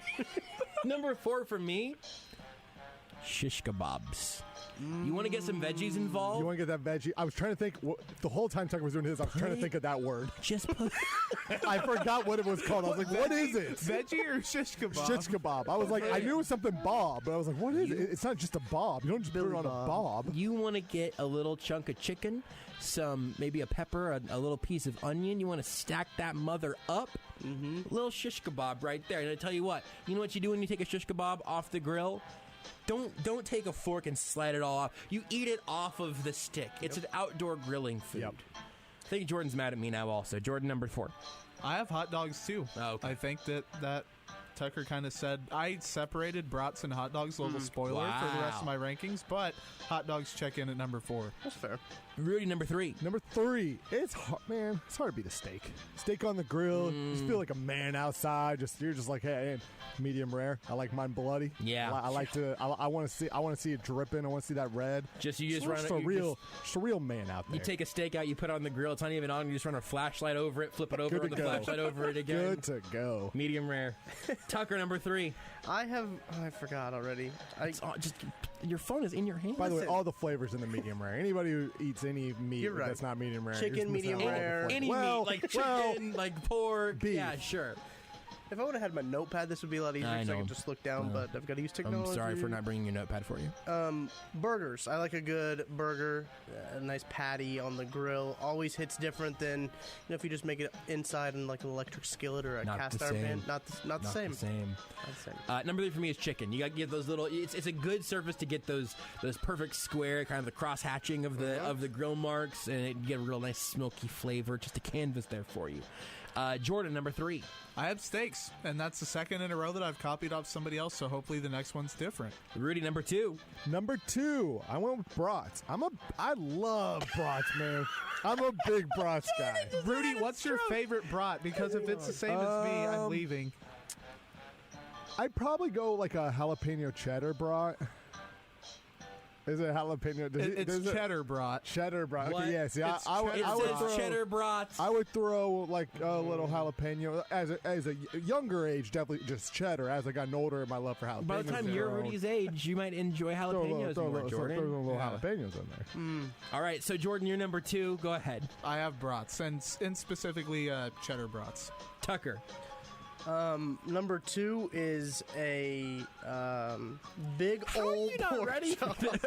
Tucker outside just is like, I don't know. Well, where's the 2 at? Like, is it after the 4? Is it after the 1? Like, he's got to find the 2. Well, my phone keeps locking, and for some reason, when I opened my phone back up, it wasn't on my notes app. I don't know how that happened. Slide your keyboard out, and then you'll be fine. Oh, like that? The little sidekick.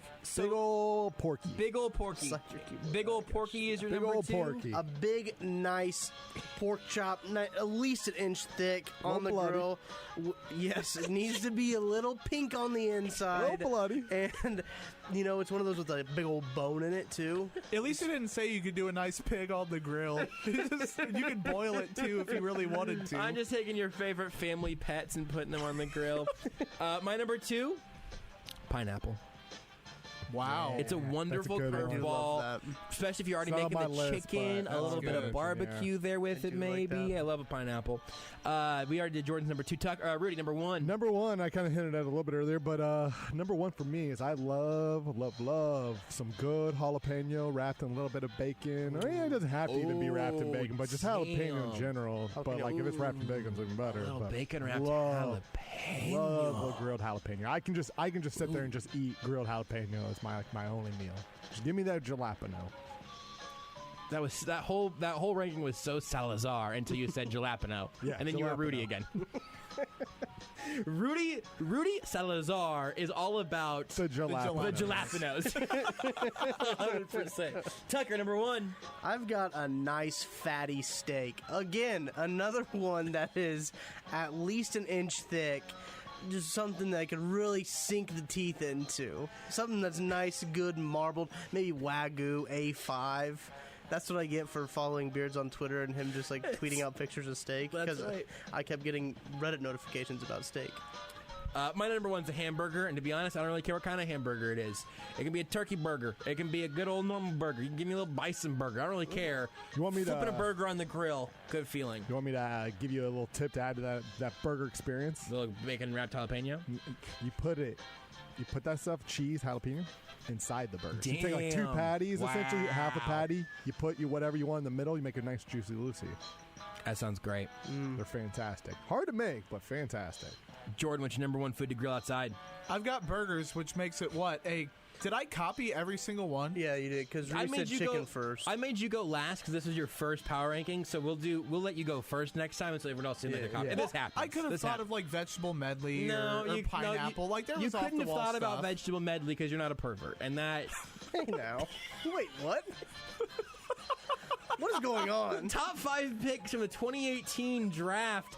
Let's start with Jordan. Jordan knows more about basketball than the rest of us do, probably. Jordan, number 5. Shout out to the Denver Nuggets. Michael Porter Jr. at 14 is my favorite pick. I think that's not how this works. It goes 5-1. Oh, 5-1. I'll just flip it then. We'll call it good. I was so excited. You said go first. I said, number 1. Cool. Here we go. My favorite pick. We'll just flip. So, man. Forget you heard that. That was a cool pick, I guess. Rudy, it was okay. Rudy, dump it. That was okay. I should have let him go second this time. I should have worked him up. Then I would have got my second pick. So we'll go. So number Michael 5 Porter Jr. at 5 is your fifth favorite. I favorite flipped the pick. order, and we're just going to call it good. Sure, you adjust whatever you need to. Michael Porter Jr. number 5. Rudy, what's your number 5 2018 draft pick? For me, number 5, he was selected with the 13th pick by Sporting Kansas City goalkeeper Eric Dick. Justice. It's a good name. It's good at keeping the balls out. You're not going to score on Eric Dick. Maybe a little bit, but...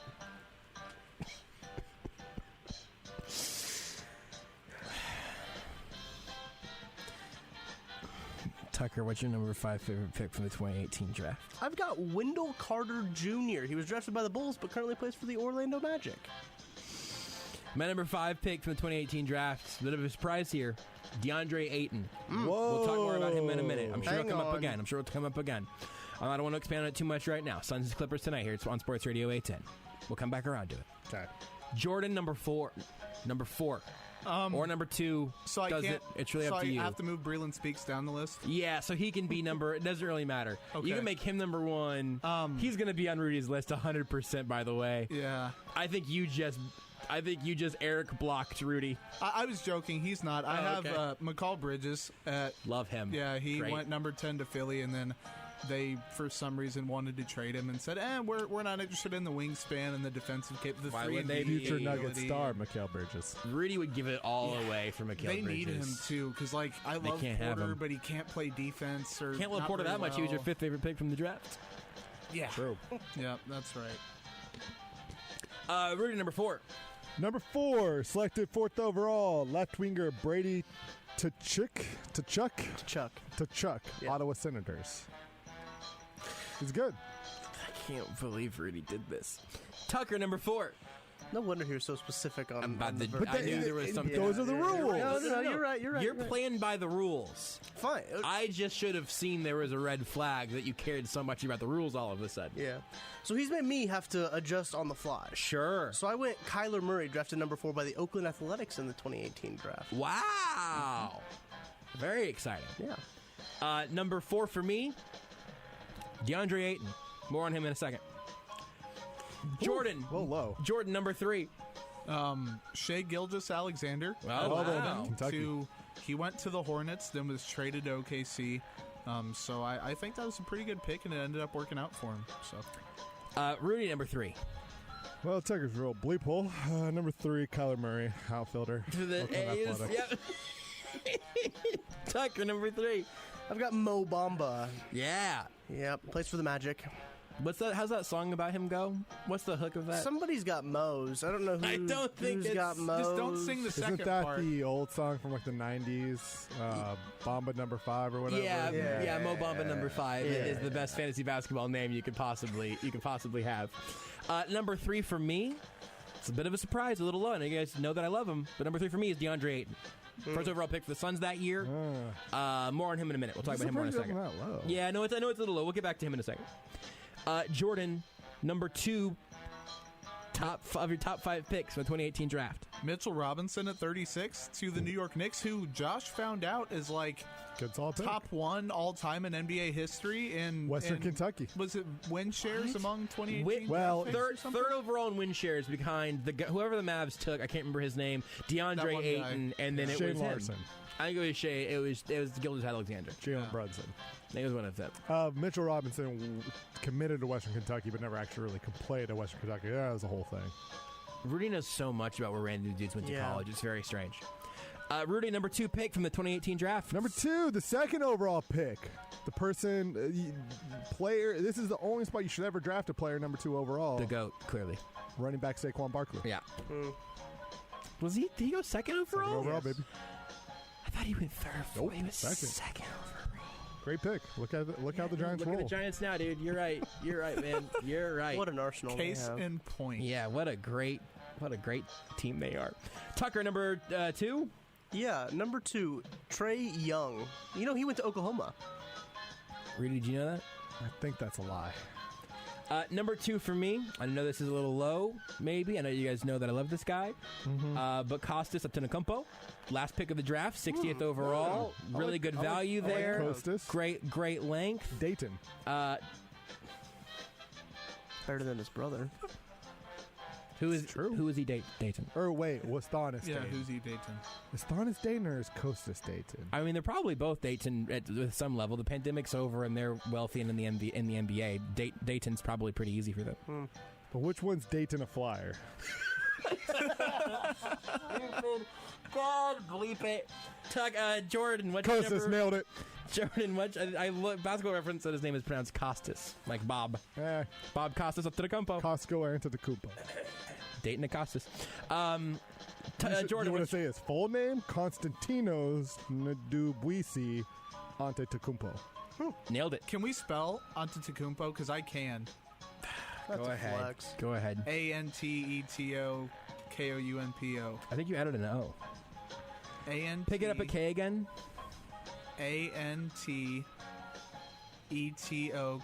Anteto-Kounmpo, right? Nailed it. Wait, my you got it right. my autocorrect did not have an extra U in there. Oh. All right, you're very smart, Jordan. Derek Nottie. Round 3 to the Chiefs. And I originally had somebody else, but for the sake of Rudy bending the rules, we were going to stick with Derek You Nottie. stick to your boards. You don't just change on the fly. The perfect I do what I run want. stuffing. You won't appreciate him until he's gone. Nose tackle. Rudy, what's your number 1? Denver Nuggets bleeping legend. Ford Thomas Welsh, baby. UCLA Bruin. Let's go. Absolute legend, Thomas Welsh. 58th overall pick.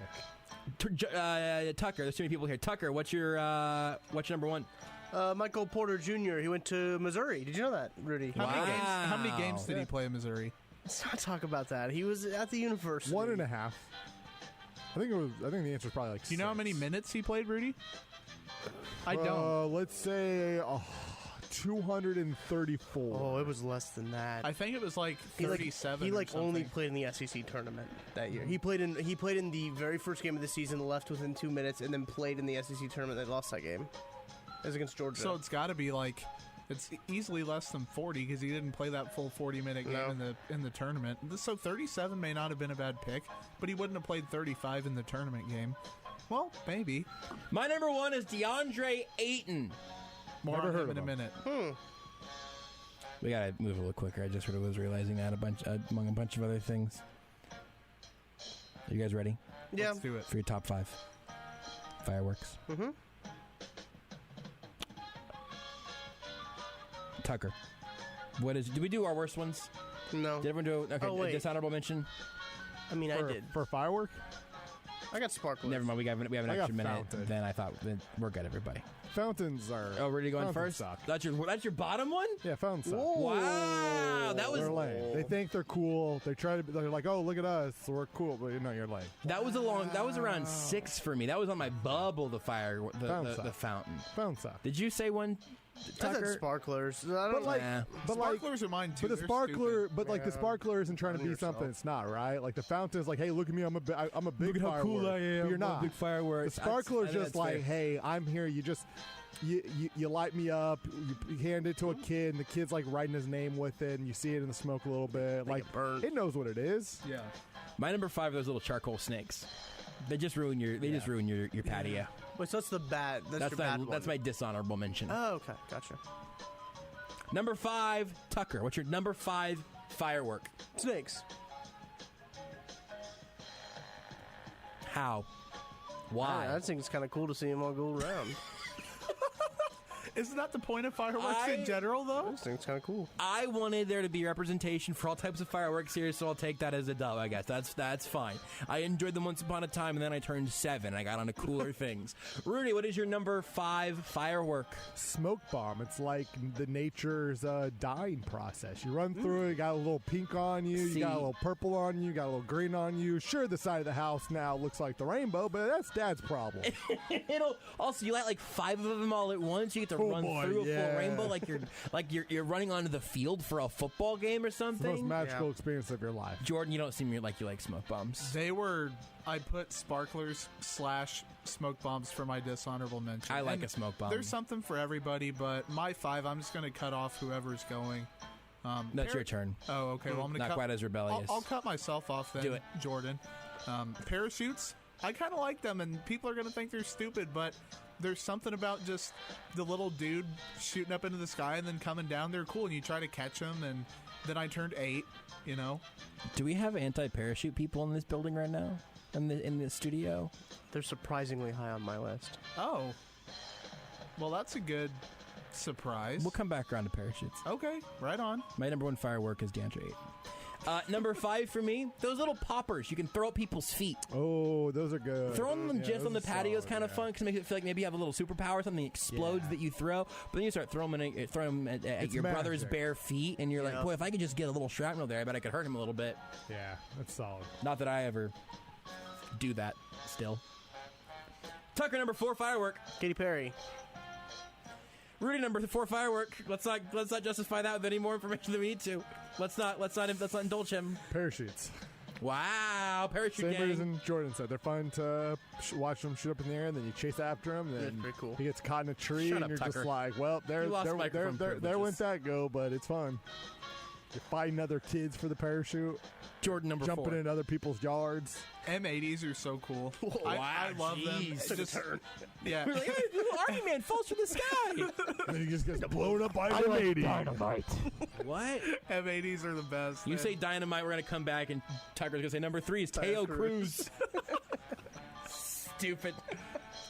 Stupid. My number 4, firecrackers. They're an OG, but especially once you get brave enough to start throwing them, just don't JPP yourself. But if you can keep all your digits attached, firecrackers are fun. You can put them. What I used to do with it is you put them under a can. You light the fuse at the edge. You see how high the can will pop up.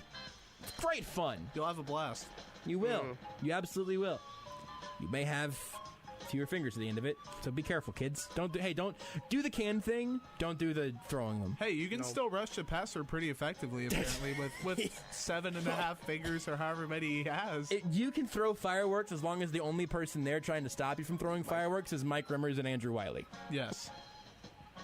That was unfair. Sorry, to Mike Mike. Rimmers. End of list. Tucker, number 4. 3. What? Yeah, 3. Yeah, 3. I've got the pooping dog. Have you seen that one? It's just like a dog. It's like the snake, I guess, pretty much. But it looks like the dog's pooping. Somebody turn off Tucker's microphone, please. That's 2 in a row. That's funny. It really is 2 in a row. At the very least, Tucker, you could have made that your number 2. Yeah. You could have at least made that your number 2. I guess number 2 might just be what you did to the segment. President of Power Rankings. You've disrespected the office. Rudy, number 3. Number 3 for me is the skyrocket. That's the one that it's just one thing that goes up there and explodes and show the lights go everywhere. It's a great one.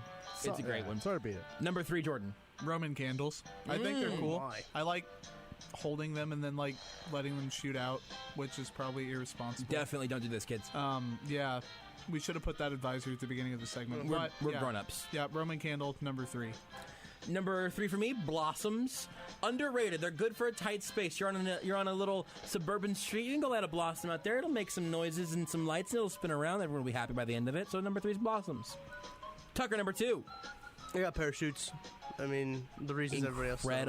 Incredible love for parachutes on this show. Listen, my parents didn't let me get the fireworks, Right. like That's why I they had like to get the the pooping safe dog so one, the much. pooping dog. Snakes were my number 5 for a reason. I was kind of sheltered as a kid. Number 2, Rudy. Number 2, Roman candles, because Roman candle wars were lit. I would, Literally. yeah. They were fun.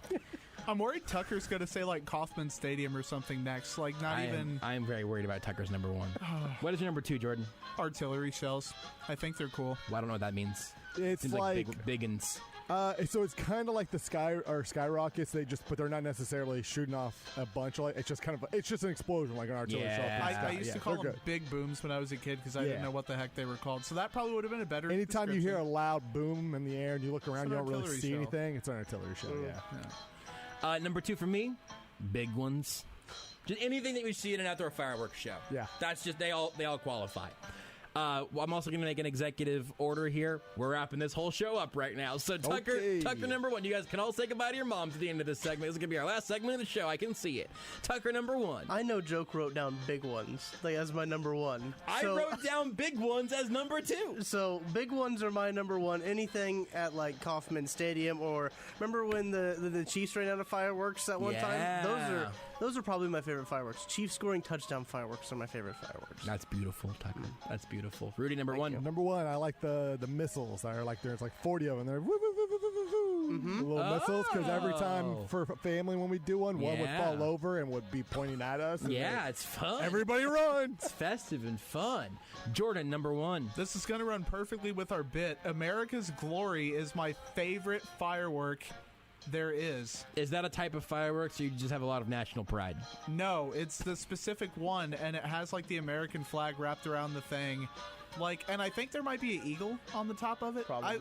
We've done America's Glory as a kid, like pretty much every year. The Olympics are coming up. Maybe it's I not see the called America's packaging, but Glory. it is. There is one called America's Glory. And there's like an eagle on the top, Yeah, right? 100%. Okay. Yeah. Maximum 500 something. It seems like a lot of anything firework related. It's like the one the cake? ending. It's like the ending cake that you kind of put out there and say, "Everyone, go home, be safe, don't blow up your hands or whatever." It's one of those. My number 1 firework. It's the gosh dang parachutes. What other firework can you shoot into the air and go catch and then have a toy? Right. Now, look, I should say, for them to be number 1, they need to have an actual army man, not just a little cardboard little thingy. Yeah. But you can still chase down all the cardboard ones, try to catch them in the air, and then compete against your cousins or whatever. It's a great little firework. This hour flew by. It was mostly jokes. It was mostly conversations about pigeons and Tucker making bad jokes just sort of within the realm of everything power ranking related. That's when I'm on the radio, essentially. Pigeons and bad jokes by me. And usually it's the same thing. Usually that Venn diagram is the perfect circle. Today it actually was separated a little bit. All right, here's what you can do. You can go listen to the Ref from the Kicker Chiefs podcast with both Tucker and Jordan. You can follow Tucker at Tucker D. Franklin on Twitter. You can follow Jordan at Footnoted. You can read both of their works on arrowheadreport.com, on si.com. Coming up next year on Sports Radio 810, I almost said ESPN Kansas City. Game 5, Suns, Clippers. Suns win, going from the Western Conference Finals to the NBA Finals. And you might not see me on Tuesday. That's actually not true. Because as of right now, I'm going to be back for the Border Patrol on Tuesday, and I might be a wreck. You guys want to all try to say bye, Mom, at the same time? Mm-hmm. All righty. 3, 2, 1. Bye, Mom! That was all right. You are listening to Almost Entirely Sports with Joshua Briscoe on Sports Radio 810.